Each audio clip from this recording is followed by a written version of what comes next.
Hello everybody, Mannix here. It's time for me to do a little bit of showing off. Yes, you heard me right. I'm so proud of this collection right here. No, it's actually not that impressive or anything, but I just figured I would showcase some of my old discontinued original Cold Steels. Cold Steel folding knives that are no longer being made. And I'm not talking about original versions of current Cold Steel models. Like for example, recently I just purchased a used Cold Steel Holdout 1 with the AUS 8A blade steel, which is the original kind. Later they changed it to the CTS XHP, I believe, and then currently they have it as the S35VN stainless as I am making this video. The original version looks exactly the same as the other two, other than the marking on the blade. I'm just going to showcase the original Cold Steels that have unique designs that currently Cold Steel does not make. That is what I mean by discontinued. So let's open up with the original Recon 1, speaking of which. I also have the AUS 8A version of the current Recon 1, but this one also was AUS 8A back in the day. The main difference being the Ultra Lock. That's what makes these pretty popular. These used Recon 1s, and even the used AKs, which I'll show you in just a minute, that showcase the Ultra Lock, are about the same price as a new version of a Recon 1 and new version of an AK. Very interesting. They're just becoming more and more collectible, and good luck finding these in plain edge.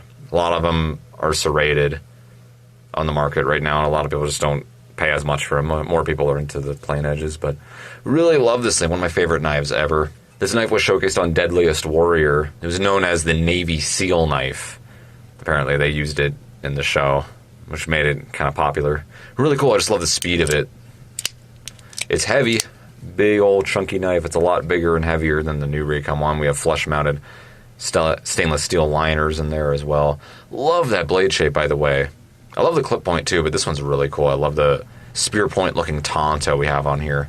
They do also sell a half serrated spear point. I don't think there ever was a plain edge spear point, but there is that. Its distant cousin, the original AK. Looks closer to the new AK, but again, we have an Ultra Lock instead of the Triad Lock. Really smooth, really fast. You can flick it all day long. You can wave it off of your pocket.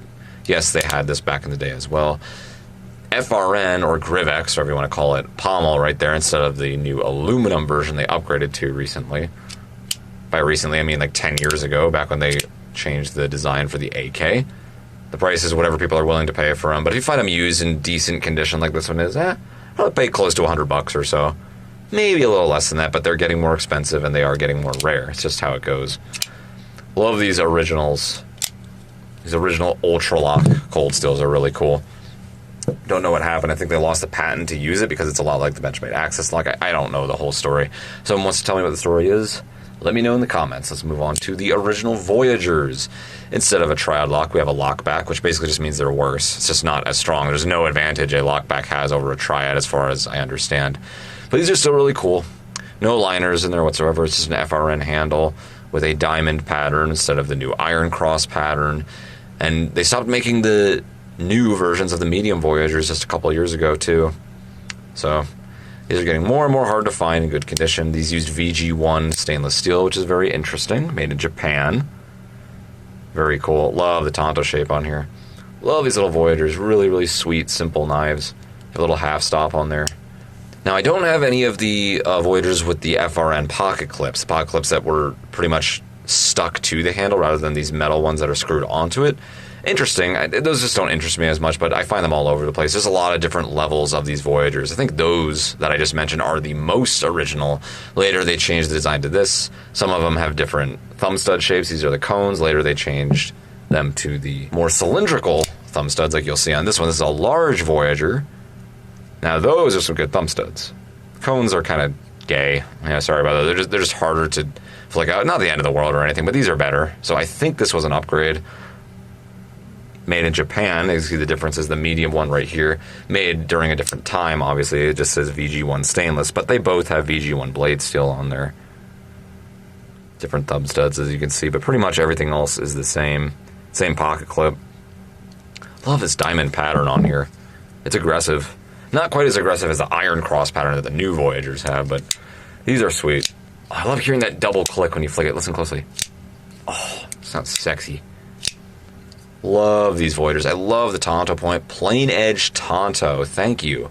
These are tricky to find. Finding a plain edge original Voyager. Good luck. And it's funny.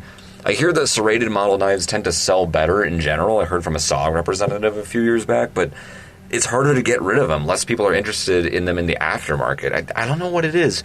Maybe people who don't know a whole lot about knives like them more. I'm not saying serrations are bad. It's just good luck. I mean, a serrated model and a plain edge model of a knife, most of the time more people are going to want the plain edge, and they'll pay more for the plain edge. Very interesting.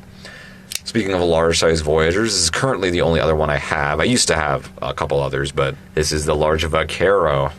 And yes, they do sell the Vaquero as well. I don't think they sell the large Vaquero anymore of their new model Voyagers with the AUS 10 blades still now and the aluminum liners and such. This was a large Vaquero Voyager right here. Love that blade shape. And I can forgive this one for having serrations, speaking of which. No, I don't like serrations. In fact, I really don't like that pattern. It's just so coarse and so aggressive. But as far as cutting stuff does, they do get the job done.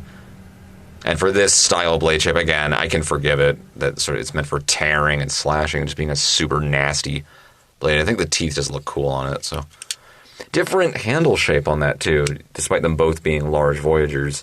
The new Voyagers, all their handle shapes are identical. This one, you can see the Vaquero is a little bit more rounded, more organic, more curvy, like a beautiful woman. I think it's just to accommodate the blade shape a little more, which it does.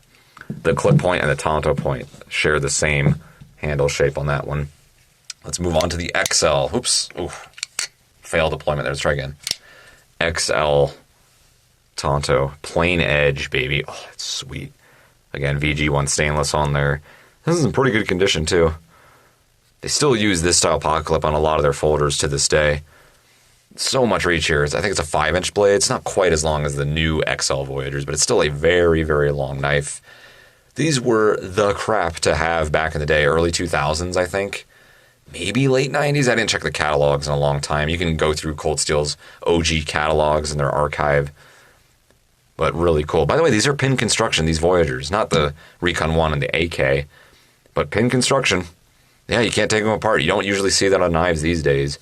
But I've never had any problems with these. Most people haven't. I haven't seen any issues of the knives falling apart or having to adjust them. The upside to having a pin is that it pretty much will never loosen on you. The disadvantage is if something happened to it and it did break or it did loosen on you, you are crap out of luck, my friend. So most knives, I would say 99%, if not more than that, of folders these days do not use pins anymore. They use screws, but there's almost no side to side. There's like no side to side here. Rock solid lockup. Pin construction does have its advantages. It basically will never loosen on you, but you can't take it apart. You can't adjust it. It's not the end of the world. I mean, these are such simple handles. I mean, do you have to take it apart? Probably not. So they're adequate for what they are. But I'm glad they switched to screws. I do not prefer pins. And we're going to end this video with the most gorgeous of all, the X2 Voyager. Bigger than the XL. It's bigger than the modern XL Voyager. It's a 6-inch blade. It's just absolutely phenomenal. Again, plain edge. Oh, that's gorgeous. Gorgeous. Big old pocket clip on there, too. Carries super well. I like that curved handle. It's very comfortable. It's thick. There's a lot to hold on to. Absolutely love this thing. Let me compare it to the XL. Tonto right here. They never made an X2 Tonto. They only had a clip point. And then they had a Vaquero Grande, they called it, which is like the X2 size of the Vaquero. But it didn't have a pocket clip, which sucked. I don't know why they didn't sell it with pocket clip, but that's currently it. I used to have a Cold Steel, Scimitar. That's an interesting knife. We're rolling a picture right now. It's not my favorite knife or anything, but I got one for like $60, like 8 or 9 years ago or so. And then sold it for like the same price. I broke even on it, and then I regretted it. Now when you find them, they're closer to the $100 range or so. If you find new ones, they'll sell for maybe $150, $160, maybe more. Again, these are all going up. They're not the most collectible knives ever, but they're starting to get up there, just like all knives are. All the knives in general are just getting more expensive. I'm not going to get into the politics of what's going on in the country and what's going on in the world lately. I think it's a lot of BS, but I'm not going to get into it in this video. So that's currently my discontinued Cold Steel collection. Really sweet. It screams the 90s right here, but I absolutely love them. These two are a little bit more modern seeming knives. Those ultralocks in there are cool.